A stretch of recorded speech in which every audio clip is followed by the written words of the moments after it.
ಇವತ್ತಿನ ದಿನ ಕಲಬುರಗಿ ಜಿಲ್ಲಾಧಿಕಾರಿಗಳ ಕಚೇರಿ ಮುಂದೆ ಬಂಜಾರ ಭೋಯಿ ಕೊರ್ಚಕೋರ್ಮ ವಿದ್ಯಾರ್ಥಿಗಳ ಒಕ್ಕೂಟದಿಂದ ಇವತ್ತೇನು ಪ್ರತಿಭಟನೆ ಹಮ್ಮಿಕೊಂಡಿದ್ದೀವಿ.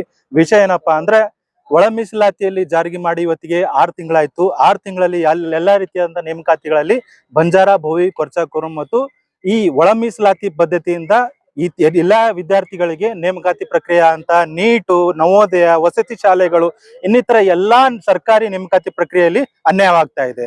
ಸೊ ಸರ್ಕಾರವು ABC ಗುಂಪು ಮಾಡಿ ಎ ಅವರಿಗೆ 4.25, ಬಿ ಅವರಿಗೆ 4.25, 5.25, 5.25 ಮತ್ತು 4.5 ಏನು ಈ ಎಲ್ಲ ವಿಂಗಡಣೆ ಮಾಡಿಕೊಂಡು ಒಳ ಮೀಸಲಾತಿಯಲ್ಲಿ ಪ್ರವರ್ಗ ಸಿ ಯಲ್ಲಿ ಕೂಡ 4.5 ಅಲ್ಲೂ ಕೂಡ ಮತ್ತೆ ಒಳವರ್ಗೀಕರಣ ಮಾಡಿದೆ.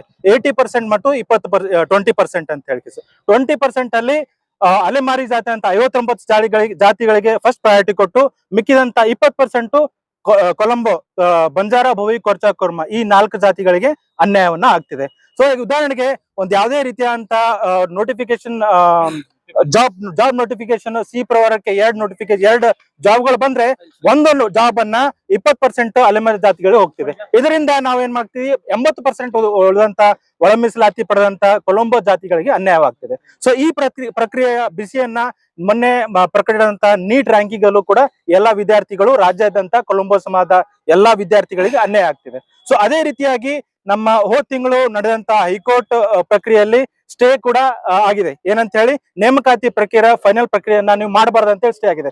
ಆದ್ರೂ ಕೂಡ ರಾಜ್ಯ ಸರ್ಕಾರ ಇದನ್ನೆಲ್ಲ ಉಲ್ಲಂಘಿಸಿ ಮತ್ತೆ ಅವರು ನೇಮಕಾತಿ ಪ್ರಕ್ರಿಯೆನ ಪ್ರಾರಂಭ ಮಾಡ್ತಿದೆ. ನಮ್ಮ ಪ್ರಮುಖ ಬೇಡಿಕೆಗಳಾದ ನೀವು ಒಳ ಮೀಸಲಾತಿಯಲ್ಲಿ ರೋಸ್ಟರ್ ಬಿಂದು ಪದ್ಧತಿಯನ್ನು ಮಾಡಿದಿರಿ 20% 80% ಹೇಳಿ ಒಳ ಮೀಸಲಾತಿ ಪ್ರವರ್ಗ ಸಿ ಅವರಿಗೆ ತುಂಬಾ ಅನ್ಯಾಯ ಆಗ್ತಿದೆ.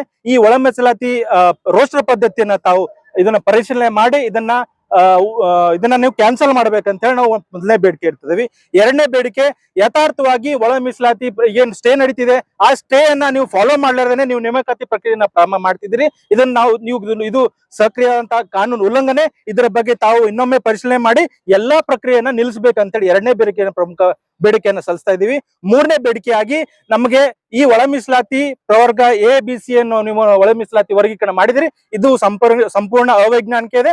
ಈ ವೈಜ್ಞಾನಿಕ ಒಳ ಮೀಸಲಾತಿಯನ್ನು ತಾವು ರದ್ದುಗೊಳಿಸಬೇಕಂತೇಳಿ ಮೂರನೇ ಪ್ರಮುಖ ಬೇಡಿಕೆಯನ್ನು ಸಲ್ಲಿಸ್ತಾ ಇದ್ದೀವಿ. ಎಂದು ನೀವು ಜಾರಿ ಮಾಡಿರಿ, ಆದಷ್ಟು ಬೇಕಾ ಕೈ ಬಿಟ್ಟು ಹೊಸದಾಗಿ ಒಳ ಮೀಸಲಾತಿ ಜಾರಿಗೆ ಮಾಡ್ಬೇಕಂತೇಳಿ ಎಲ್ಲ ಸಮಾಜದ ಪರವಾಗಿ ತಮ್ಗೆ ವಿನಂತಿ ಪೂರ್ವಕ ಕೇಳ್ಕೊತೀವಿ. ನಮ್ಮ ನೋಡಿ, ಸರ್ಕಾರ ನಮ್ಗೆ ನಮ್ಮಲ್ಲಿ ಹೋರಾಟ ಮಾಡುವಂತ ಕಿಚ್ಚಿಲ್ಲ. ಒಂದೇನು, ನಾವು ಹೊಟ್ಟೆ ಪಾಡಿಗಾಗಿ ಬೆಂಗಳೂರು, ಪೂನಾ, ಗುಜರಾತ್, ಬಾಂಬೆ, ಪೂನಾ ಹೋಗ್ತಿವಿ. ಜನ ಇಲ್ಲಿ ಹೊಟ್ಟೆ ಪಾಡಿಗಾಗಿ ಹೊಲ ಗದ್ದೆಗಳಲ್ಲಿ ಕೆಲಸ ಮಾಡ್ತಾರ. ಎಷ್ಟಿದ್ರು ಜನರೇನದ, ಎಲ್ಲರೂ ಮೊದಲನೇದಾಗಿ ಎಜುಕೇಶನ್ ಇಲ್ಲ. ಎಜುಕೇಶನ್ ಇದ್ರೆ ಇವೆಲ್ಲ ಹೋರಾಟ ಮಾಡ್ಲಿಕ್ಕೆ ಬರ್ತಾರ. ಎಲ್ಲ ಹೊಟ್ಟೆ ಪಾಡಿಗಾಗಿ ಹೊಲ ಗದ್ದೆಗಳಲ್ಲಿ ಇದ್ದು ಅಥವಾ ಗುಜರಾತ್, ಗೋವಾ, ಬಾಂಬೆದಲ್ಲಿ ಇದ್ದಾರ. ಅದಕ್ಕೇನದ, ನಾವು ಇವರಿಗೆ ಹೋರಾಟ ಏನದ ಎಲೆಕ್ಷನ್ದಾಗೆ ತೋರಿಸ್ತೀವಿ ನಮ್ ಶಕ್ತಿ ಏನಂಬದ್ ಬಂಜಾರ ಸಮಾಜ. ಯಾಕಂದ್ರೆ 58 ಸೀಟ್ ಏನದ ಹೋದ 2014ರಲ್ಲಿ ತೋರ್ಸಿವಿ. ಈಗ ಮುಂದೆ ಬರುವಂತ 2027ರಲ್ಲಿ 28ರಲ್ಲಿ ಆ ಶಕ್ತಿ ತೋರಿಸ್ತೀವಿ.